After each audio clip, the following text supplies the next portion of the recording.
আসসালামু আলাইকুম দর্শক।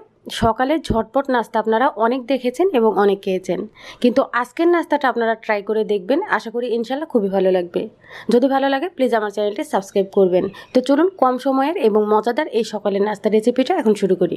এই ছোট্ট এবং শর্টকাট ব্রেকফাস্টের জন্য প্রথমে আমি একটা পাত্রের মধ্যে 1 কাপ পরিমাণ আটা নিয়ে নিচ্ছি।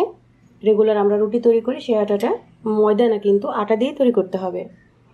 এখন এর মধ্যে আমি 1 চিমটি পরিমাণ লবণ দিয়ে দেব। লবণটা দেওয়ার পরে একটু মিশিয়ে নিতে হবে। ট্রাই করলে বুঝতে পারবেন, আসলে বলতে দেরি হবে কিন্তু আপনার এই রেসিপিটা করতে খুব একটা দেরি হবে না। একেবারেই সহজে কম ইনগ্রিডিয়েন্টস দিয়ে সকালের ব্রেকফাস্টটা সেরে নিতে পারবেন। লবণটা মিশিয়ে নেওয়ার পরে এর মধ্যে আমি নর্মাল পানি দিয়ে একটা ব্যাটার তৈরি করব। প্রথমে অল্প একটু পানি অ্যাড করতে হবে। অ্যাড করে আমি মিশিয়ে দেখে নেব আসলে কতটা পানি পরবর্তীতে দেওয়া লাগবে। আপনাদের উপাদান বুঝে পানিটা দেবেন। পানি অ্যাড করা আমার শেষ, ব্যাটারটা তৈরি করা হয়ে গেছে। এভাবে আমি একটু ভালোভাবে নাড়াচাড়া করে পানির সাথে মিশিয়ে নিতে হবে। আমি এভাবে করে নিচ্ছি। দেখবেন কোনো দলা বেঁধে যেন না থাকে। ব্যাটারটা ঠিক এরকম হবে, খুব বেশি পাতলাও না আবার একেবারেও ঘনও না। এখন একটা ছোট পাত্রের মধ্যে আমি প্রথমে একটা ডিম নিয়ে নিচ্ছি। ডিমটাকে ভালোভাবে ফেটে নিতে হবে। এই ডিমের মধ্যে দিয়ে দেব আমি 1 টেবিল চামচ পরিমাণ পেঁয়াজ কুচি। এর মধ্যে কাঁচামরিচ কুচি দিচ্ছি, স্বাদ মতো দিয়ে নেবেন আপনারা। ধনিয়া পাতা কুচি দিচ্ছি 1/2 চা চামচ পরিমাণ। আমি ফ্রোজেনটা দিয়েছি, আপনাদের কাছে যদি ফ্রেশটা থাকে দিতে পারবেন। আমি এখন এই উপাদানগুলোকে ডিমের সাথে ভালোভাবে মিশিয়ে নেব। তবে তার আগে এর মধ্যে দিয়ে দেব সামান্য পরিমাণ লবণ, 1 চিমটি পরিমাণ হলুদের গুঁড়ি।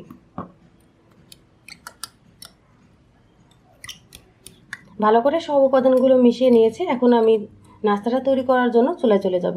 মিডিয়াম লো আছে চুলা জ্বালিয়ে আমি একটা পাত্র বসিয়ে গরম করে নিয়েছি। আর ব্যাটার থেকে 1 চামচ পরিমাণ নিয়ে প্রথমে আমি দিয়ে দিচ্ছি। চামচটা ছোট তাই আমার আরেকটু লেগে যাচ্ছে। এখন এটাকে আমি একটু ছড়িয়ে দেব।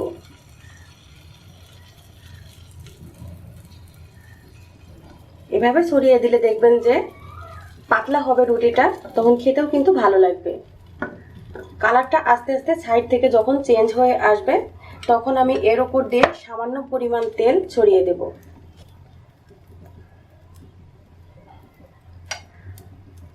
খুবই সামান্য তেল দিয়েছি আমি। এখন এর উপর দিয়ে যে ডিমের ব্যাটার তৈরি করেছি সেটা দিয়ে দিচ্ছি।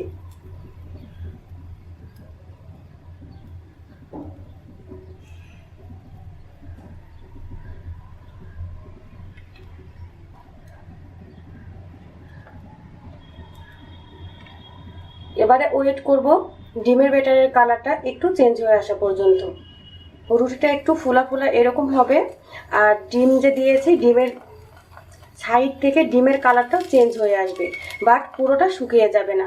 সেই মুহূর্তে আমি এটাকে এভাবে উল্টিয়ে নেব, উল্টিয়ে ফোল্ড করে নেব।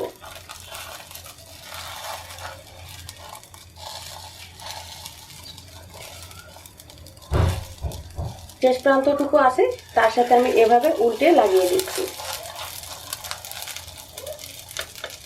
একেবারেই সহজ প্রসেস, আপনারা অবশ্যই বাসায় ট্রাই করবেন। আশা করি ট্রাই করে ভালো ফলই পাবেন। সকালের নাস্তা নিয়ে আপনাদের মাঝে মধ্যে যে টেনশনটা থাকে সেটা আর থাকবে না।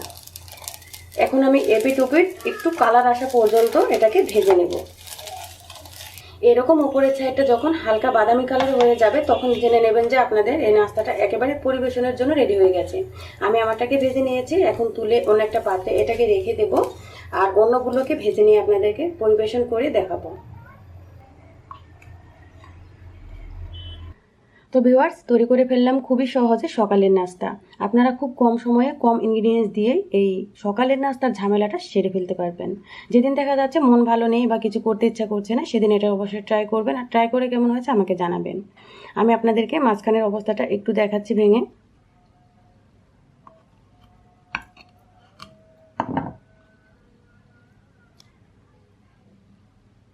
বাচ্চারাও কিন্তু খেতে পছন্দ করবে। আজকে এই পর্যন্তই। আপনারা সকলেই খুব ভালো থাকবেন। আল্লাহ হাফেজ।